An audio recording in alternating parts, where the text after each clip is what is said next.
Welcome back to the morning show here on Arise News. Joining us now for World Brief and the review of some of the headlines of today's newspapers from around the world is Adefemi Akinsanya. Good morning, Adefemi, still in Abuja, enjoying the glamour, the beauty of Abuja, the Federal Capital Territory of Nigeria. Absolutely. And it is very, very beautiful. I'm here with my older brother and my sister-in-law, and they're in Abuja for the first time, and it's been treating us very, very well. Good morning to you, Vimbai, and good morning to you, Rufai. I hope you're all doing so well. Good to see you. Let me tell you, though, what is happening around the world.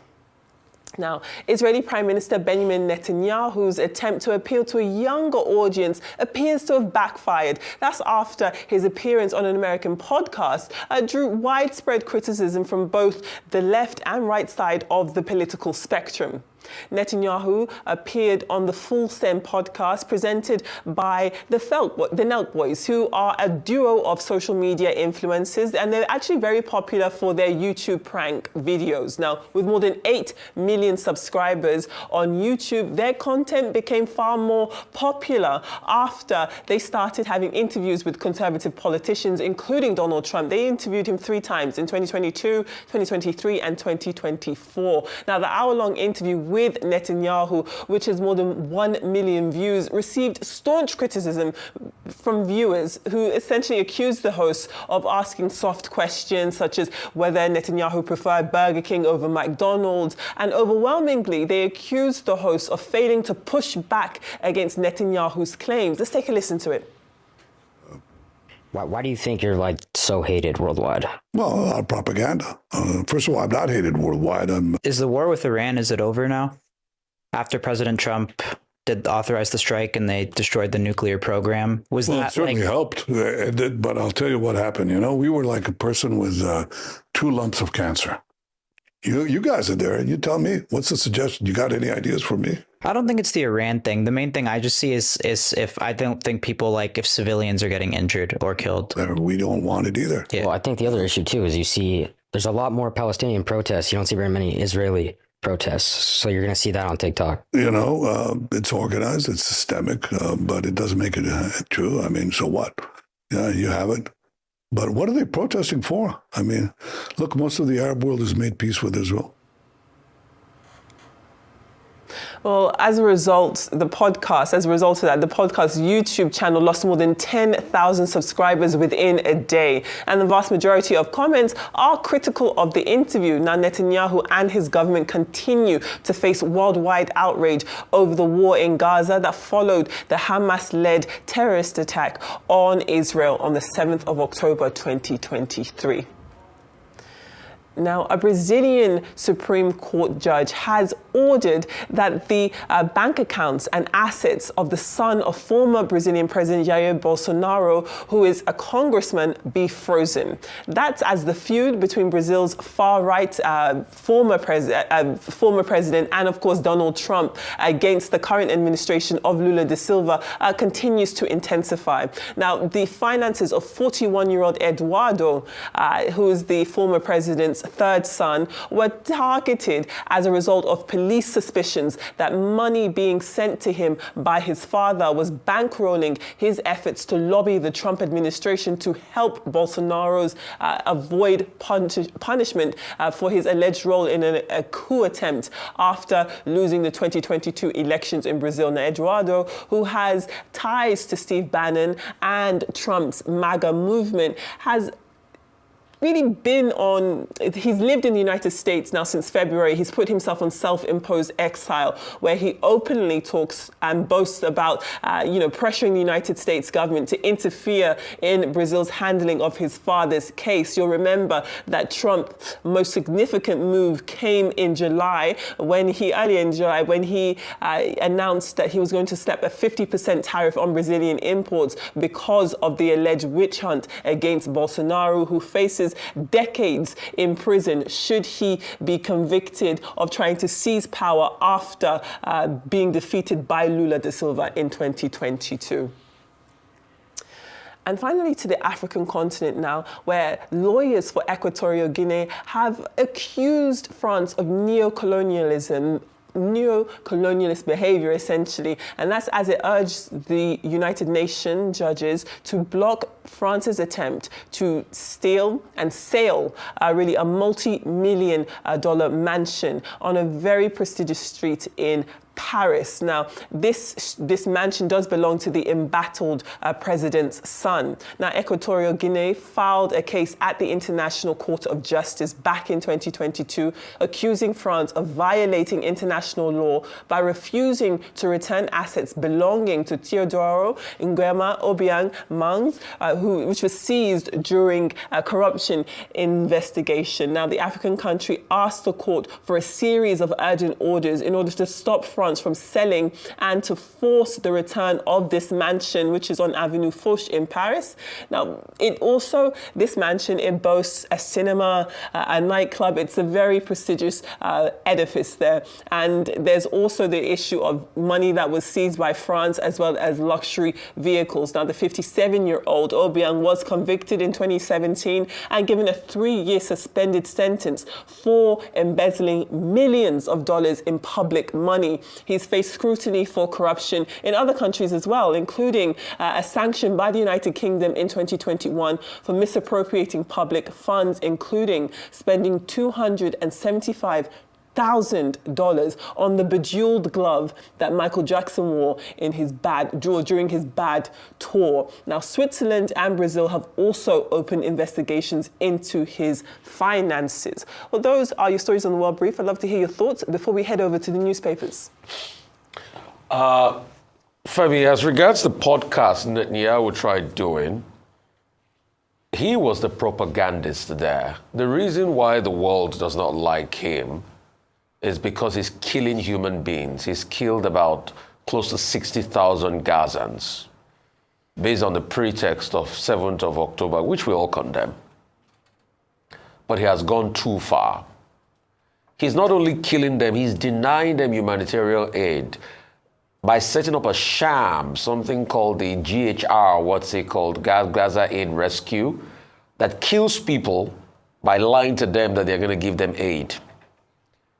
And he wants to build a concentration camp of some sort around Rafah now, akin to what Hitler did in Auschwitz. And that's why there are protests. And for the fact that he said most of the Arab nations have made peace, they've made peace with you because of the convenience of what they can get from America, not really because they really want peace to hold. And they too feel very hurt the way he's treating the Palestinian. And that's why over 20 countries wrote a memorandum that all of this rubbish must end by Netanyahu. And for me, I'm shocked at Netanyahu's brazenness, but I'm not going to blame him because America supports this killing and the brazenness by not calling a spade a spade. When over 30 countries wrote a letter yesterday, America did not sign up to that letter.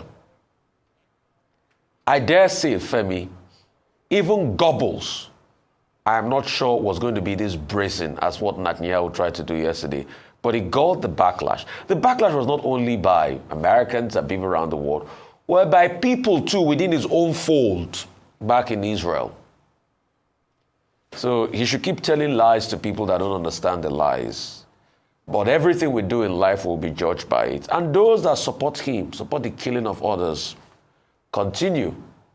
We never knew history was going to turn full circle. As regards the Equatorial Guinean Obiang, the question is still the same plots among Africans. They steal from the People's Commonwealth. His father usurped power, started stealing from the People's Commonwealth. He continued in that frame. This young man has never worked in his life, or this man, 57-year-old man, has never worked in his life. 57 years. Just because his father is leader, that's what he's always banking on. And then you go to buy properties from colonial masters anyway that are as corrupt as the African leaders do because they aid and abet all this thing. And when it comes to the time, they act brand new by trying to do seizures. So for me, as far as I'm concerned, it's a case of two thieves. the colonial master thief of France and the colonial puppet stealer, thief, co-stealer. I mean, I don't even know the word to use. So both of them, these two thieves, should keep talking about this mansion among themselves. And it's a very sad one, very sad ordeal for our continent. I yield the floor. I will begin with the podcast, which for me has raised several questions around journalism. Number one is, should we cancel a platform, so to speak? Should we boycott a platform because they've hosted somebody that we don't like? Now, you've already given the insight into the Nalk Boys. This is a YouTube channel that became popular because they used to do pranks. So I'm not sure why people are expecting them to suddenly have a highly intellectual and engaging conversation with Benjamin Netanyahu. It's not in their bandwidth. What they do is they crack jokes, they do pranks, and they ask watery questions. And that's what they delivered. And I don't think it's fair for people to blacklist them just because they've hosted somebody that's not popular or somebody that they don't like, because that's the essence of media, is for us to hear from those people, whether or not we like them. The media is here to give them a voice. So that's number one. Number two is now looking at the rise of, alternative media, podcasts, YouTube, and so forth, as a response to what we are doing here in traditional media or mainstream media. And the fact that as much as mainstream will be governed by so many by protocols and rules, regulations, even ethics, that doesn't exist. You and I can switch on our ring light, switch on our microphones, invite whoever we wish to invite. We can look for a way to reincarnate Hitler if we like and have a conversation with him and ask him whether he prefers Burger King or McDonald's. This is the other side of the fact that the media space has been opened up to whoever has access to data and a ring light. So conversations to be had. Some people will say that's a good thing. Some people will say that's a bad thing. But I like that we are able to now have this robust exchange about where media is going and hearing and the access that it's giving to some of these leaders, because Benjamin Netanyahu most certainly couldn't have appeared on any other real, shall I say, conventional platform, because he would have been asked the difficult questions. He wouldn't have gotten away with it. So that's that on the podcast. Then moving to Teddy Ngema of Equatorial Guinea. Quite a mess. I understand his perspective, where he is saying that there are double standards at play, that assets have been seized. His beautiful mansion, which is just next to the Arc de Triomphe, has been seized. And he's saying that, well, this goes against the Equatorial Guinean sovereignty because this building was being used as the consulate for Equatorial Guinea, whether that's true or not, whether anybody believes it or not. But this has now been spurred on by the fact that they feel that the French authorities are about to sell this mansion, of course, as from proceeds. I believe it's called bien de mal. I think they call it ill gains of corruption. Is this neocolonial? There's a degree of neocolonialism to it, absolutely, because I remember when the Russian oligarchs' assets were seized, nobody ever talked about selling them, and nobody was ever tried and prosecuted for that. When we look at the trial and prosecution of corruption cases of foreign leaders in France, it's usually dominated by African leaders from former French colonies. So there's a case for neocolonialism, but he was convicted for money laundering, for corrupt activities. So, there's also that he is a guilty party in this transaction. So that's my take on that. Okay, very quickly, in the case of Theodore, that's what Teodoro Mbagwe is called, the 57-year-old son of the president of Equatorial Guinea, who has been there since 1979, the longest-running non-natural ruler in any country of the world ever. He's followed by Paul Biya of Cameroon. And what Teodoro Mbasogo, the father, has tried to do is to create a dynasty. He made his son the Minister of Agriculture and Forestry. He appointed him, even ironically, the head of the defense and security in the country, and even made him the head of the anti-corruption agency in Equatorial Guinea. And now this is the same son who in 2016 was accused by the French authorities of corrupt practices, of investing in France from corrupt proceeds. And that was when the French authorities proceeded against Theodorin. At that time, they decided to seize the property that he has in Avenue Foch, one of the most prestigious avenues in France, very close to the Arc de Triomphe.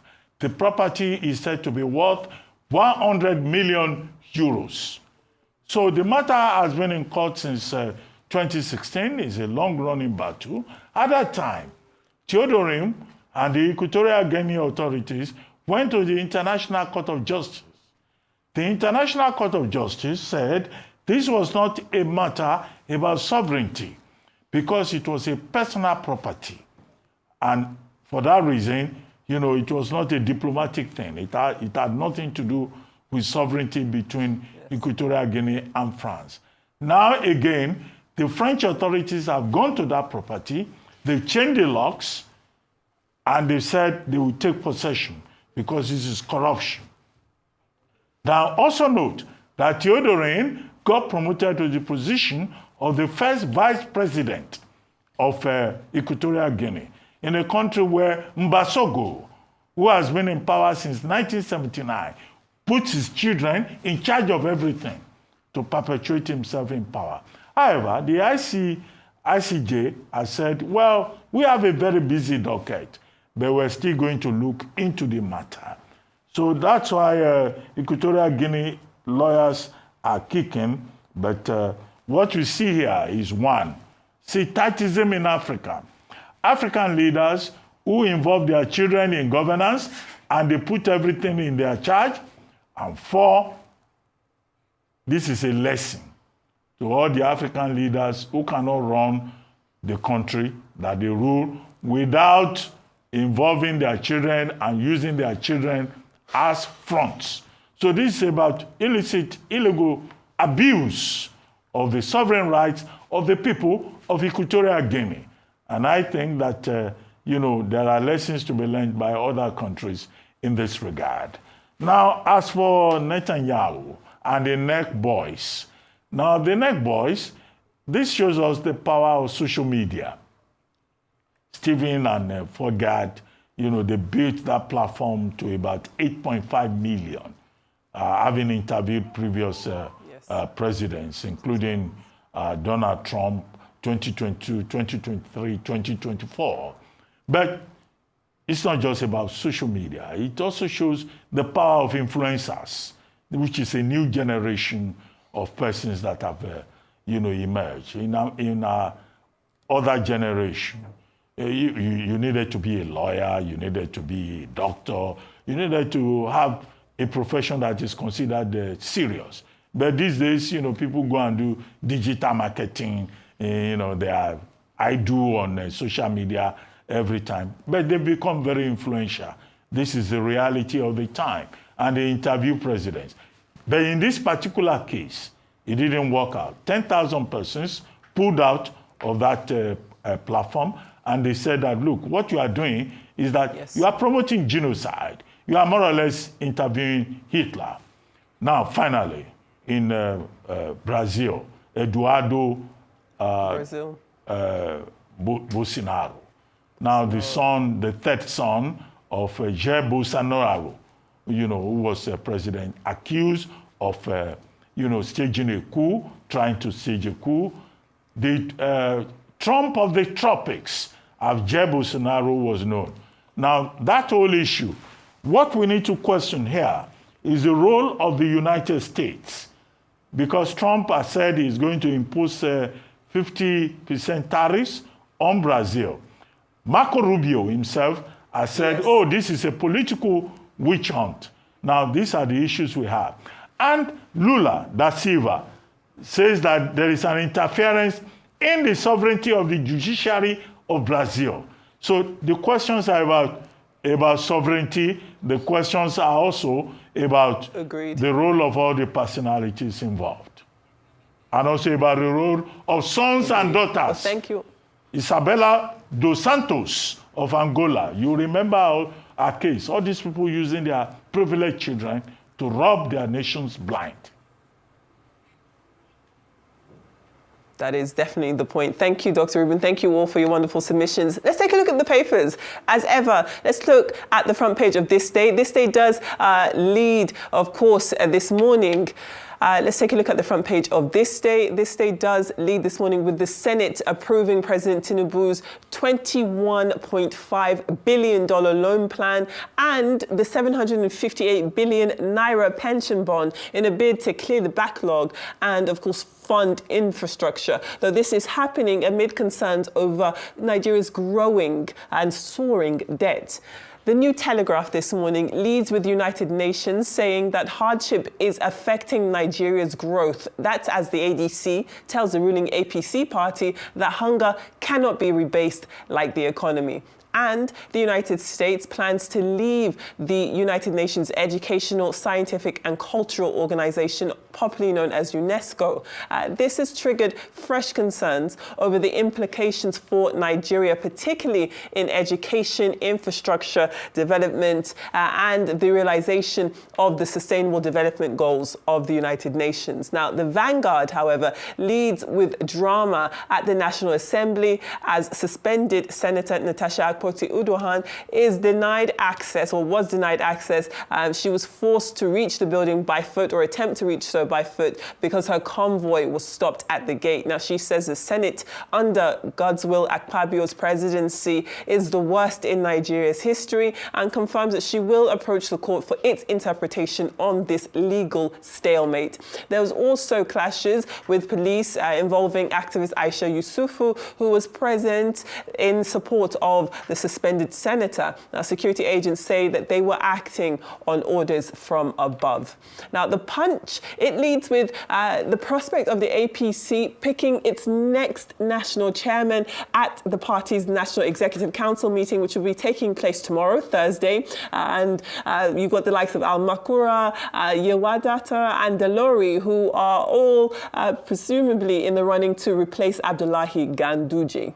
Meanwhile, in the Daily Independent, its front page, we can see that it's leading with the opposition PDP agreeing to zone its presidential ticket to the south. The PDP's national executive meeting is taking place today, and we do know that the member of the party, of course, and the Osun State Governor Ademola Adeleke has endorsed President Tinubu for a second term. Now, let's move on to The Guardian, which reports on the Benue killings. We have seen that in addition to that, the Ministry of Humanitarian Affairs and Poverty Reduction says that some 3,160 people had been displaced and some 48 houses completely destroyed following those recent attacks in Yellow-Water. Now, the Senate has also accused the NNPCL CEO, Bayo Ojulari, of essentially, they've been calling on him to appear and talk to them regarding this 210 trillion naira missing money, essentially, this scandal. And they've called on him to appear. They've given him another 24-hour ultimatum, expecting him to appear. He has, of course, failed to do so 4 times in the past 2 months. To the Daily Trust, it does lead with the great news of Nigeria's Super Falcons beating South Africa yesterday and heading into the finals of the Women's African Cup of Nations this weekend. They will be playing hosts Morocco, and we are wishing them all the best of luck. Very quickly to our UK papers, and the Daily Mail reports on British families of the passengers who died in the Air India crash on the 12th of June. They are experiencing a lot of trauma because some of them have received the wrong bodies, and some of them are receiving caskets of their loved ones with the remains of other people in them, or more than one person's remains in each casket. Also, and finally, let's just take a quick look at The Mirror. The Mirror is commemorating the death of rock musician, and of course he was the frontman of Black Sabbath, Ozzy Osbourne, who died on Tuesday, aged 76. And the front page of the paper does show him from his final farewell performance in Birmingham just 18 days ago. Those are your papers from around the world. Thank you for listening. All right, very sad farewell for Ozzy Osbourne, but up Super Falcons.